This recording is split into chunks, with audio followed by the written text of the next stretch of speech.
జగిత్యాల జిల్లా రాయకల్ మండలంలోని అన్ని గ్రామాల్లో మహాత్మా గాంధీ వర్ధంతిని పురస్కరించుకుని వైద్య ఆరోగ్య సిబ్బందిచే గ్రామ సభలను ఏర్పాటు చేసి కుష్ఠవ్యాధిపై అవగాహన కార్యక్రమాలను నిర్వహించారు. కుష్ఠవ్యాధి నిర్మూలనపై ప్రతిజ్ఞ చేయించారు.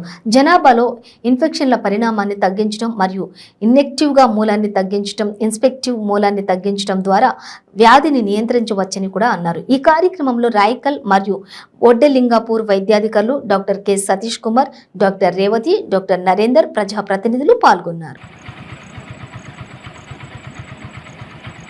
కుష్ఠవ్యాధి అవగాహన ప్రచారంలో చేయవలసిన వాగ్దానం.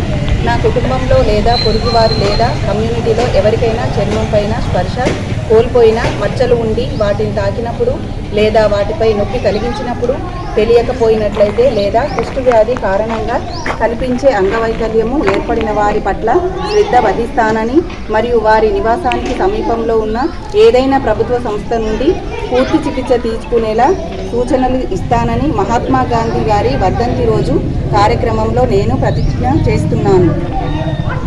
నా సొంత కుటుంబ సభ్యులలాగా భావించి వారికి నేను ప్రేమతో చికిత్స చేస్తానని మరియు ఏ విధమైన వివక్ష చూపకుండా వారి ఆత్మగౌరవాన్ని పరిరక్షించేలా శ్రద్ధతో చికిత్స అందిస్తాను. కుష్ఠవ్యాధి పూర్తిగా నయమవుతుంది. సత్వర చికిత్స వలన అంగవైకల్యాలను నివారించవచ్చు మరియు కుష్ఠవ్యాధి సోకిన వ్యక్తులపై వివక్షత చూపరాదు.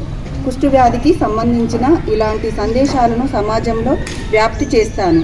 మహాత్మా గాంధీ కలలు కన్న విధంగా సమీప భవిష్యత్తులో కుష్ఠవ్యాధి రహిత భారతదేశ నిర్మాణంలో అందరితో కలిసి కృషి చేస్తానని ప్రతిజ్ఞ చేస్తున్నాను.